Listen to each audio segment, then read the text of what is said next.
All right, all right. We are back at Grit Won't Quit podcast. We are in beautiful Belmar, New Jersey today, and we have a very special guest. We have Marc Vazquez, who I met a few years ago through the Brick Chamber of Commerce.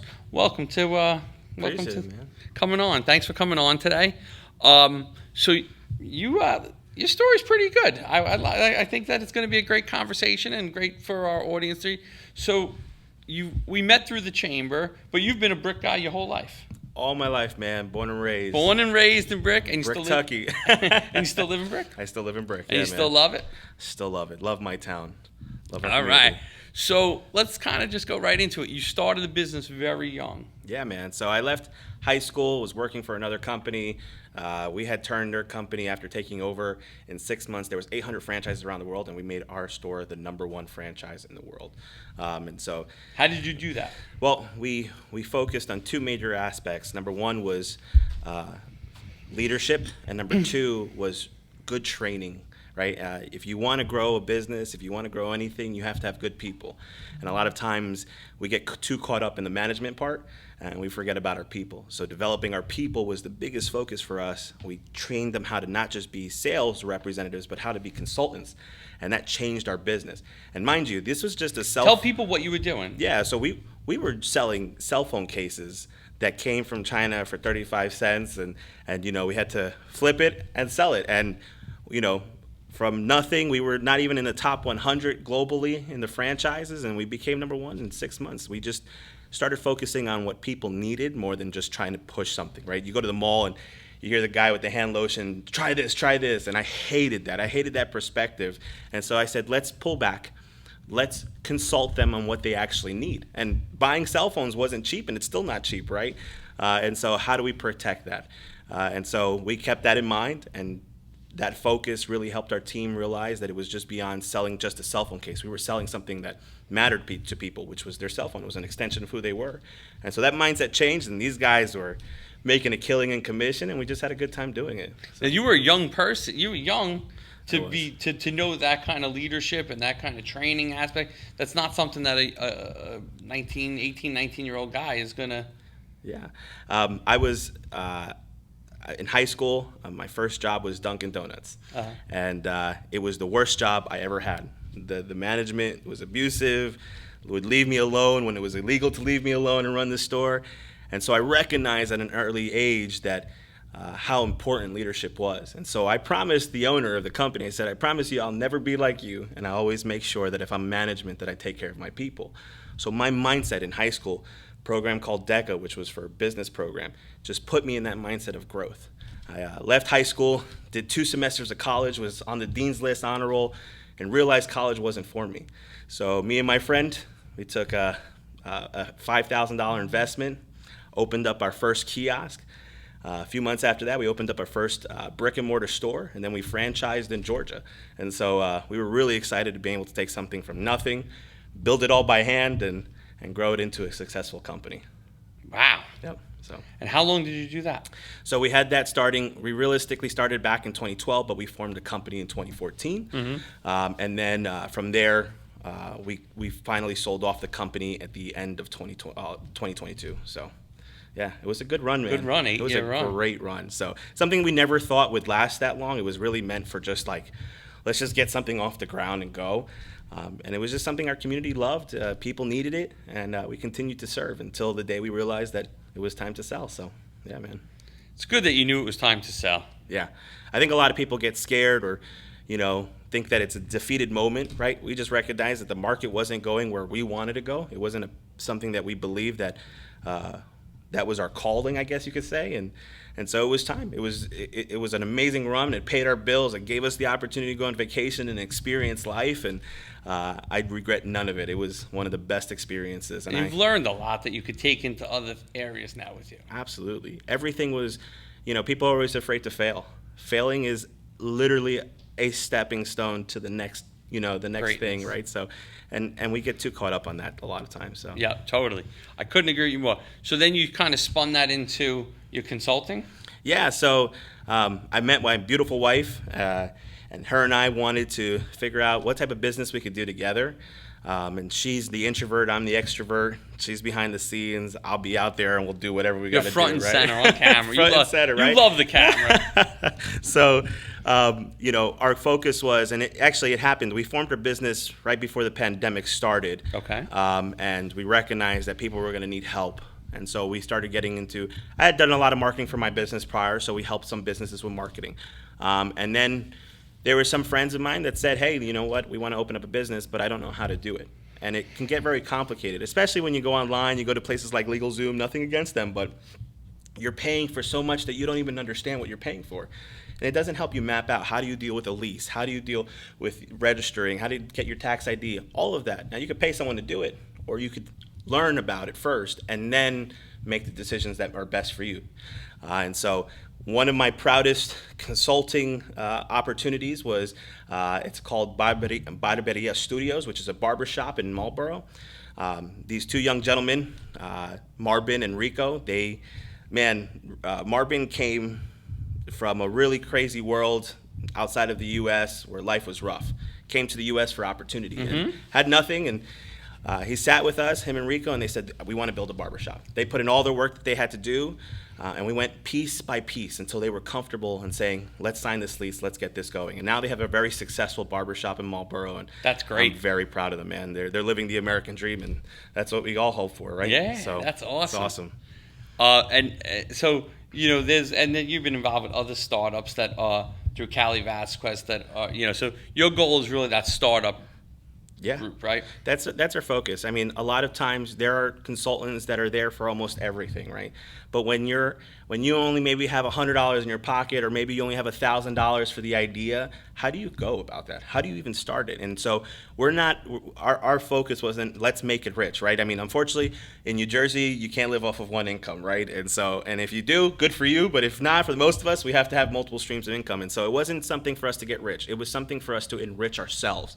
And that was really huge for us, because if we could help someone take something from this small idea and turn it into reality, that to me was huge. So, and you do the same thing, man. I mean, that's why I love working with you. Wingman is always taking someone's vision into reality. And a lot of times we stop at the vision part because we just don't know what to do next, right? So have them call Wingman. Exactly. Have them call Wingman. So that's awesome. Thank you for the kind words there. Absolutely. So now you're also involved in the political arena. I am. So again, for a young guy, you're probably the only one that doesn't have gray hair in the room at your political meetings, right? I would agree with that. Yeah, it's exciting because there's a generation of young people that are recognizing that there's always good and there's always bad. And if we continue to sit behind the scenes and say we're too young, then maybe we're not going to go in the right direction, right? And so, I'll be transparent with you. I used to be a Democrat, and I used to, I used to get upset when people would talk bad about a candidate on my side. And then one day I said, let me stop going off of what my family had taught me, or just, what I thought I was. And I realized, I did my own homework, and I realized I was a Republican. And so from there, I got myself involved. I was able to vote. How many years ago did you make the switch? So in 2014, it was before Donald Trump announced, I started doing my homework, and I realized, these values are not the same. And hey, if you're a Democrat, great. You stand in those values, wonderful. That's what you should continue to fight for, right? Donald Trump, not being a politician, came down the escalators, and I listened to what he said, and maybe I don't agree with everything, right? And we don't have to agree with everything every politician says. That's why we get to make our own choice. That's why we have the ability to go vote. But I realized that it was time for something to change. And so I decided to take that turn. And so now I'm proud to be the first vice president of the Brick GOP. I'm proud to be a committee member of the 29th District of Brick Township. I'm proud to have helped multiple people throughout Ocean County get elected. And so, the goal... What's your job as the first vice president? What does that entail? Yeah, so the focus is really growing our organization, right? Getting good conservatives elected. And so as an organization, one of the other things we do is focus on growing, like I said, growing our organization. So I'm in charge of membership.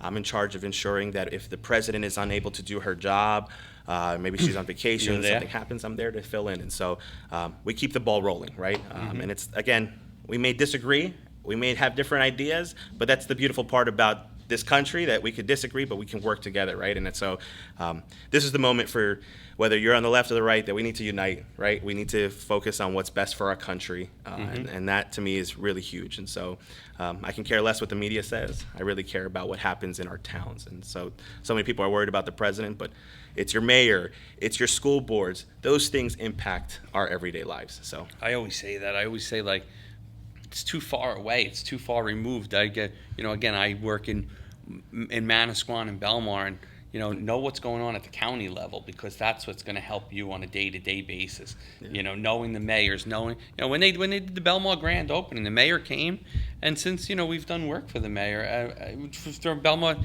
the borough of Belmar. Like, again, I'm thankful for stuff like that, because again, if you don't know your local committee people and your local people, it's hard to it's hard. But I think too many people get wrapped up with what's going on way further than them, and with two people that they don't even know.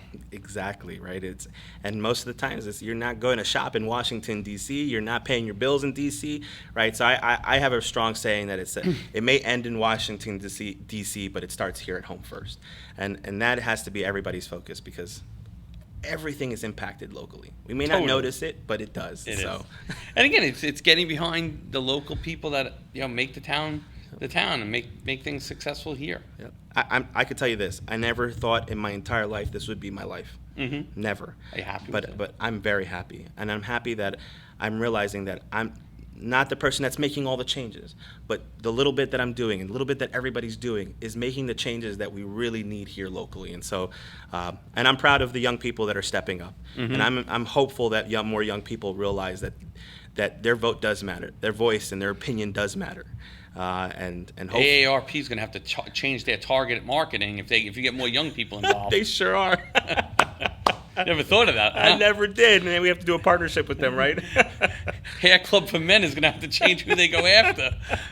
But that's great that you're getting young people involved, because I think that is important. I think young people need to take a stance. I mean, they're living here, they're buying homes, they're part of the community, they're the fabric of the community. They have children, they have kids that are going to join sports and groups and things like that. So you want to have a great place. I always say, even with the volunteer work and the charity work we do, if we don't do it and this doesn't change in 10 years, we're going to have a bigger problem. We are. I mean, you're already seeing it now. Young people are struggling to buy homes here locally, and it's unfortunate that we're in that position when this is such a beautiful place. This is where I want to grow and where I want to raise my kids. And so the hard part about the Jersey Shore, though, I kind of my own 2 cents on it, and there's no full disclosure, there's no real research on this, but there's a shortage of homes in like Belmar, Manasquan, Point, Brick. There's just not this opportunity. Like, you go out west or you go down South Jersey, you could pick stuff up very affordable.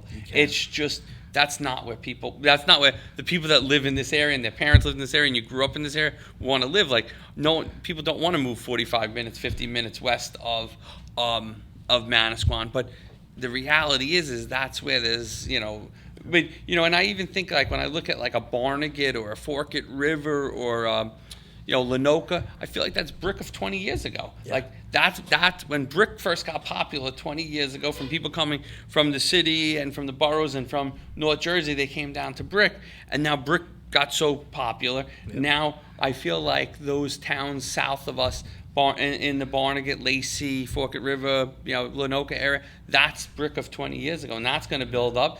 But, I was talking to one of my employees the other day, we were in a meeting down in Barnegat, and I said, though, the only problem is Route 9 is through Bayville. Bayville's a beautiful area, but it's just so congested. It is. But I mean, you look at Route 70 in Brick, and there's no bargain there. No, so I think that's the problem, is in our shore area, it's overpopulated, and it's hard to become it's hard to be affordable, because you have people coming in from north that want to come down. You have people coming in from the city and the boroughs that want to live here, and they're selling the place on Staten Island, or they're selling a place in Brooklyn, or or Manhattan, and like they're coming down here. So it's becoming a challenge, and there's not a lot of inventory right now. you're absolutely right. I think you look at it, if somebody is renting in New York City for $4,000 for a one bedroom apartment, right?